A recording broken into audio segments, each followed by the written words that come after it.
plus on est dans l'intimité, plus on apprend à connaître. Donc, l'apprentissage à connaître la voix du Saint-Esprit se passe dans l'intimité. Parce que quand tu es dans l'intimité, vous vous enfermez, vous restez calme.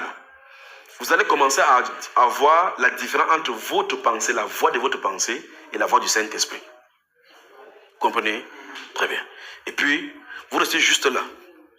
Des choses se passent. Vous avez votre cahier comme vous avez là. Vous avez la Bible. Vous lisez la Bible, vous priez. Un message vient, vous notez. Alors, je prends un exemple simple. Lorsque j'étais dans l'intimité de prier, pendant ces moments, c'est avant les trucs de conducteur, je reste juste là. Il parle. Il me donne deux choses. Il me dit un message, deux sources différentes. J'écris juste comme ça. Mon épouse a lu ça. Telle chose va arriver et telle autre chose va venir arriver pour confirmer. Il écrit juste là. Elle vient, elle prend le document, elle lit. Et pendant qu'on est là, on s'assoit. Quand le moment vient, elle s'assoit juste là, comme elle est assise.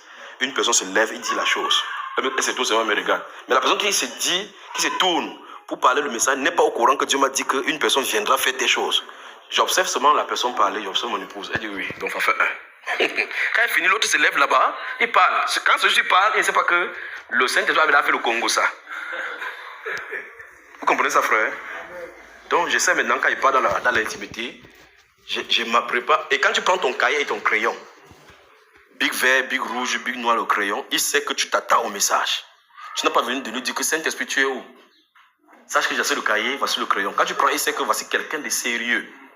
Si il lui dit le message, il ne doit pas négliger. Alors, mon big, mon cahier, ma Bible est là. Tu restes juste tranquille. Donc, quand tu vas passer du temps c'est l'une des raisons pour laquelle les prophètes allaient dans la solitude. Parce que dans la solitude, tu apprends à faire disparaître ta voix. Au fur et à mesure, ça va s'estomper. Parce que tu es ici, regarde. Supposons que tu fasses l'intimité, tu es ici. Là, comme celui-ci est assis. Il veut être calme. Et puis il attend, le papa du voisin gifle l'enfant.